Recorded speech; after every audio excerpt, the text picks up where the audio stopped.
One of the things that holds a lot of students back is holding your painting too closely. What if this doesn't work out? What if I make a mistake? Especially in watercolor where the medium is less correctable. That can make us paint tighter. It can make us avoid trying something new, experimenting. It's so important to continue to play and sketch and learn more about your medium in a more casual way. So today I'm going to show you my process of sketching this figure, and I'm going to talk to you about how I did that, but also my frame of mind to further growth as an artist. This was a photo that someone snapped on the Sicily retreat I was recently a part of.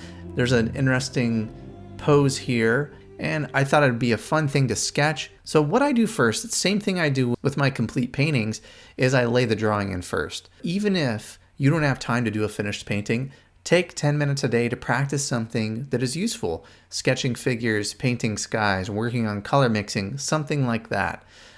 So that is an area where sketching can work into your art practice. It's something quick that doesn't take as much time or as much prep.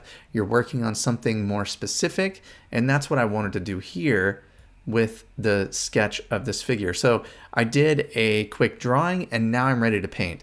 Now when I do sketching, it's a little bit different of an approach than when I do a full-on painting. I'm not dampening down the back of the paper and the front of the paper.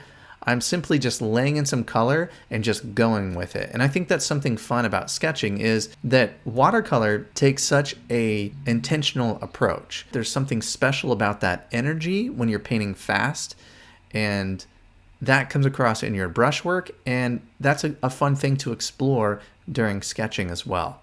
So let me back up just a little bit. So I did my pencil sketch. A lot like I do when I'm doing my full-on painting, I'm laying in the lightest values. I'm looking at the bucket. What color is that? Well, it's that light blue color. The figure's pants. I'm laying in the light color of that. The light color of the dirt. The light color of the skin. The light color of the hat. And then where those edges are, I'm just kind of dragging them off, leaving loose marks on the paper. So I've laid in a little bit of that earth tone. That's some raw sienna. So far what I've used is Cobalt Cerulean Blue, a little bit of raw sienna, neutral tint, and so I'm still laying in the lightest values. I'm just not really paying attention to the entire paper. And now I grab some green, some Cobalt Turquoise, some Cadmium Yellow, throwing in some green for the background, as well as some greens for the plants here. This is fun, just painting fast, furiously, getting something out on the paper.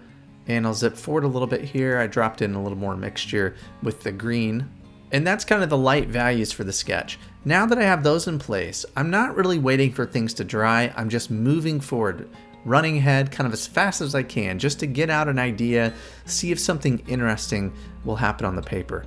I'm taking some raw umber and some neutral tint to start to build up the strength of the ground. I know the ground needs to be a little bit darker in order to help the light pop out here and on areas of the figure. So now I'm dropping that in, connecting the shadow side of this bucket right into that, and then taking a damp brush and softening this right here. So you can see that's a hard edge. I'm coming in with a damp brush and softening that to give that bucket a feeling, a more rounded feeling. So I've come up to the edge here on some of this. I've left some light on the figure. And now I'm starting to see some of those darks. I want to get into the shadow side of the figure's leg, the figure's shirt, areas like that. And much like we talked about in the last video, if you haven't seen that one, go take a look at it, where I talk about layering to create light. I'm doing that same approach here, just in more of a casual way.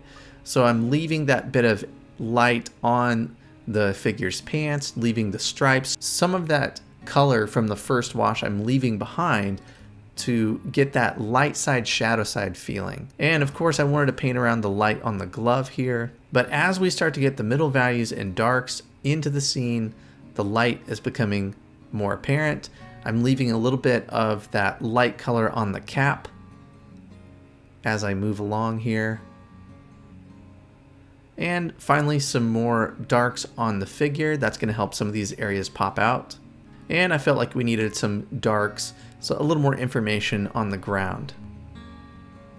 You know, we're almost done with this little sketch, but you can see as we get the middle values and the darks and some of this in, we're starting to get that light effect on the bucket, on the clothing, on the bits of the figure that are in light.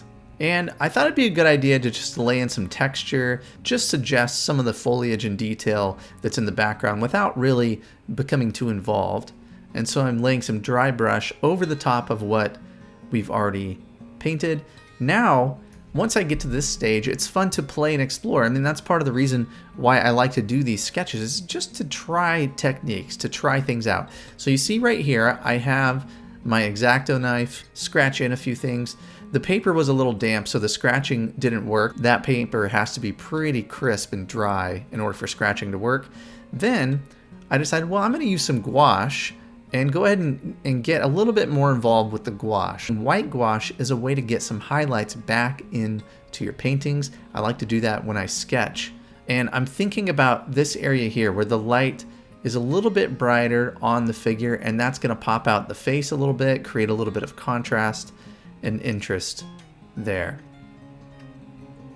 And I'm using the gouache more than I probably would in a finished painting. I'm a little bit timid with it at times, but even using it here is giving me more practice, more experience. And when you try things out in this way, in a sketch, where there's less at stake, you know, no one's even gonna see this. I mean, I'm showing you guys because I'm talking about this process, but you don't have to show it to anyone. You can practice something new, you can try things, you can fail, you can experiment. And doing things like this can really inform more of your completed, finished paintings. Don't lose sight of sketching and playing. It's a great way to try out new things and continue to grow and move forward as an artist. Next week, I'm going to talk about the importance of your first wash of your painting and how if you get this right, it can set up the rest of your painting for success. So go ahead and hit that subscribe button if you haven't done that yet. If you'd like to learn more about my painting process and are looking for a resource, take a look at this. Have you ever been really excited about a painting and you get all set up, you find that right reference that you're excited about, and then it's time to go and you feel lost? I have a free resource that I want to give to you today that can help with these problems.